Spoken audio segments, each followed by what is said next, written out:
Ibtu Rudiana tak bergeming usai kartunya dibuka dua saksi kasus Vina. Dalam sidang peninjauan kembali, PK, ke-6 terpidana kasus Vina, sosok Ibtu Rudiana turut jadi sorotan. Dalam sidang PK tersebut tak jarang namanya dibawa-bawa para terpidana yang mengungkap kesaksian perlakuan Ibtu Rudiana saat melakukan penangkapan. Bahkan bukan hanya terpidana, beberapa saksi juga berani membuka kartu Ibtu Rudiana di persidangan tersebut. Namun Ibtu Rudiana rupanya masih belum menyerah meski dua saksi kunci kasus Vina Cirebon kini sudah mengakui dan membuka kartunya. Dua saksi tersebut adalah Liga Akbar dan Dede Riswanto. Keduanya mulai memberi kesaksian resminya lewat sidang peninjauan kembali, PK. 6 terpidana kasus Vina Cirebon. Liga dan Dede sama-sama mengaku bahwa kesaksiannya pada tahun 2016 silam tentang kasus Vina Cirebon adalah palsu. Majelis Hakim Sidang PK kasus Vina Cirebon, Ari Ferdian bahkan menyuruh Liga Akbar dan Dede Riswanto meminta maaf pada 6 terpidana, Eko Ramadhani, Eka Sandi, Hadi Saputra, Rivaldi, Jaya, Supriyanto. Menanggapi soal sidang PK terpidana kasus Vina Cirebon, Ibtu Rudiana tak bergeming. Kapolsek Kapetakan Cirebon ini bahkan tak mau bicara soal sidang PK kasus Vina Cirebon. Kaitan karena saya sudah ada lawyer, Mbak bisa hubungan dengan Bang Pitra aja ya, kata Ibtu Rudiana saat didatangi Christian Greek Media Official.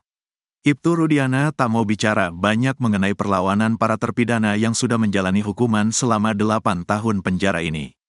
Tanggapan saya sih menyesuaikan aja, artinya silakan lebih banyak ke Pak Pitra karena kita sudah ada lawyernya, kata Ibtu Rudiana.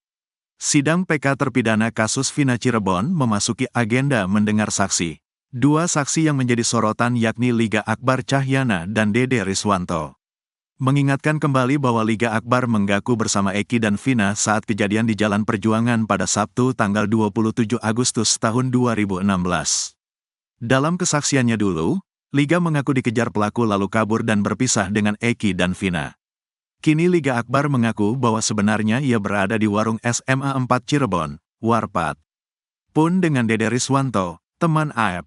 Pada dakwaannya dulu, Dede mengaku melihat pelaku melempari Eki dan Vina menggunakan batu lalu mengejarnya. Tapi kini, Dede Riswanto mengaku bahwa kesaksiannya itu adalah palsu. Dede mengaku tahun 2016 silam ia disuruh AF dan Ibtu Rudiana untuk bicara demikian. AF memberitahu bahwa saya jadi saksi atas kematian anak Pak Rudiana. Namun, saya tidak mengetahui apa-apa. Rudiana bilang dia akan mengarahkan kejadiannya dan memberikan nama-nama siapa yang terlibat, kata Dede Riswanto di sidang PK kasus Vina. Dede Riswanto menerangkan bahwa kesaksiannya soal pelemparan dan kejar-kejaran adalah bohong. Pelemparan dan kejar-kejaran itu tidak benar karena semua yang saya sampaikan di BAP sudah diarahkan Rudiana dan AF, katanya. Dede Riswanto mengaku terpaksa menuruti AF dan Ibtu Rudiana karena merasa takut. Saya nanya ke Pak Rudiana, saya tidak tahu peristiwa itu. Saya bingung, saya takut. Takut Rudiana, ya seram wajahnya, kata Dede Riswanto. Terbongkar peran Ibtu Rudiana saat sidang PK, siksa terpidana hingga jemput ucil. Sidang peninjauan kembali, PK, 6 terpidana kasus Vina Cirebon di Pengadilan Negeri Cirebon resmi berakhir pada Rabu, tanggal 11 September tahun 2024, sekira pukul 18.30 waktu Indonesia Barat. Sidang yang dipimpin Ketua Majelis Hakim, Ari Ferdian, menutup jalannya persidangan setelah mendengarkan keterangan dari 6 pemohon yang juga terpidana kasus Vina, mengenai proses penangkapan hingga pemeriksaan di Polres Cirebon Kota dan Polda Jabar.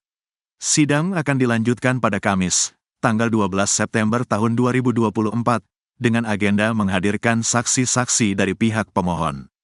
Jalannya sidang ketiga ini berlangsung penuh haru, terutama ketika dua terpidana, Hadi dan Rivaldi, mengungkapkan pengalaman penyiksaan yang mereka alami selama proses penangkapan.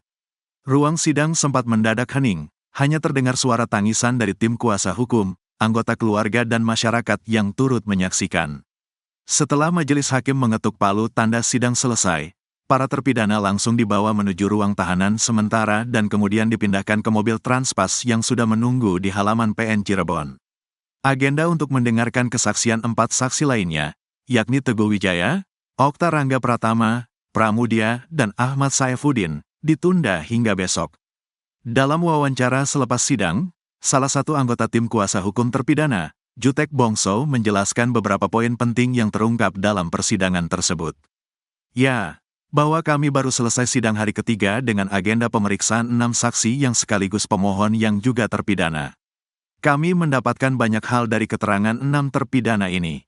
Salah satu fakta yang terungkap adalah mereka tidak didampingi penasihat hukum saat menjalani proses penyelidikan dan penyidikan, baik di tingkat Polres Cirebon Kota maupun di Polda Jabar, dan itu terkonfirmasi di dalam persidangan tadi, ujar Jutek, Rabu, tanggal 11 September tahun 2024.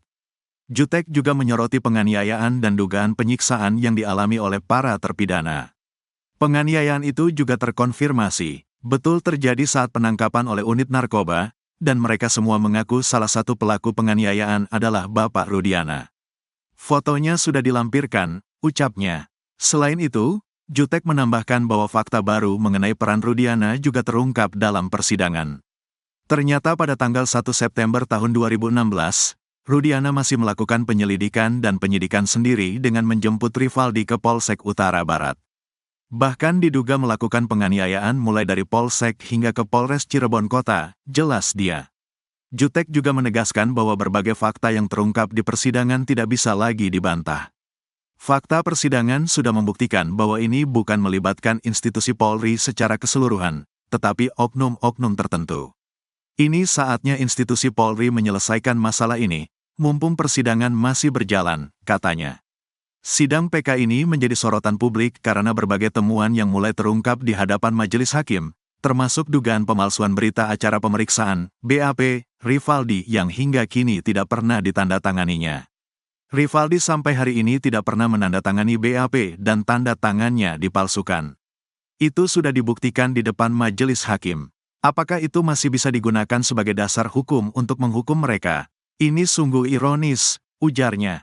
Adapun, sidang PK akan kembali digelar pada Kamis, tanggal 12 September tahun 2024, dengan agenda mendengarkan keterangan saksi-saksi lainnya dari pihak pemohon.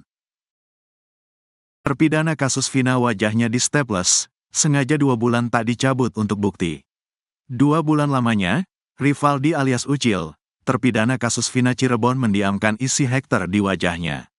Ucil sengaja tak mencabut isi Hektar dari wajahnya untuk menjadi bukti kekejaman penyidik kasus Vina Cirebon pada tahun 2016 silam. 6 terpidana kasus Vina, Rivaldi alias Uci, Eko Ramadhani, Eka Sandi, Hadi Saputra, Jaya, Supriyanto menjalani sidang peninjauan kembali atau PK. Mereka menempuh cara terakhir untuk bebas dari hukuman seumur hidup yang menjadi vonis dalam kasus Vina Cirebon. Dalam kesaksiannya, para terpidana menceritakan kekejaman penyidik kasus Vina Cirebon. Mulai dari dipukuli, diinjak, bahkan Hadi Saputra mengaku sampai dipukul memakai gembok. Nyaris sama dengan Hadi, penyiksaan yang didapat Ucil juga tak kalah kejam. Perlu diingatkan Rivaldi alias Ucil merupakan tersangka penganiayaan dan kepemilikan senjata tajam. Ucil ditangkap polisi atas laporan pacarnya yang mengalami kekerasan. Rivaldi alias Ucil ditangkap pada tanggal 29 Agustus tahun 2016 dan ditahan di Polsek Utara Barat Cirebon. 3 hari kemudian, Ucil didatangi Ibtu Rudiana, ayah Eki yang saat itu menjabat sebagai Kanit Narkoba Polres Cirebon Kota dengan pangkat Aibtu. Ibtu Rudiana memaksa Ucil mengaku telah terlibat kasus Vina Cirebon. Rivaldi alias Ucil tak bisa berkelit ketika Ibtu Rudiana menyuruh Sudirman menunjukkan sosoknya. "Lu siapa? Lu kenal gak sama gua? Siapa nama gua?" kata Ucil menirukan ucapannya ke Sudirman. Namun Sudirman tetap menunjuk Ucil. "Itu yang ada tato di leher," kata Ucil. Sampai kemudian Ibtu Rudiana membawa Ucil ke Polres Cirebon Kota lalu dimasukkan ke ruang unit narkoba. "Saya cuma dipukulin," katanya. Rivaldi tak terima mendapat perlakuan demikian. "Apa-apaan ini? Saya masih marah-marah. Saya masih berontak. Kamu yang bunuh, kamu yang perkosa. Tetap aja gak dihiruan tapi saya tetap dipukulin," kata Rivaldi di sidang PK kasus Vina. Rivaldi menekankan bahwa ia sama sekali tak terlibat kasus Vina. "Saya gak ngelakuin itu," katanya. Sepanjang proses penyelidikan, Rivaldi alias Ucil secara terus-menerus mengalami penyiksaan mulai dari dipukuli, diinjak, disetrum, distaples sampai ditembak peluru karet. Bahkan wajahnya sampai distaples oleh penyidik.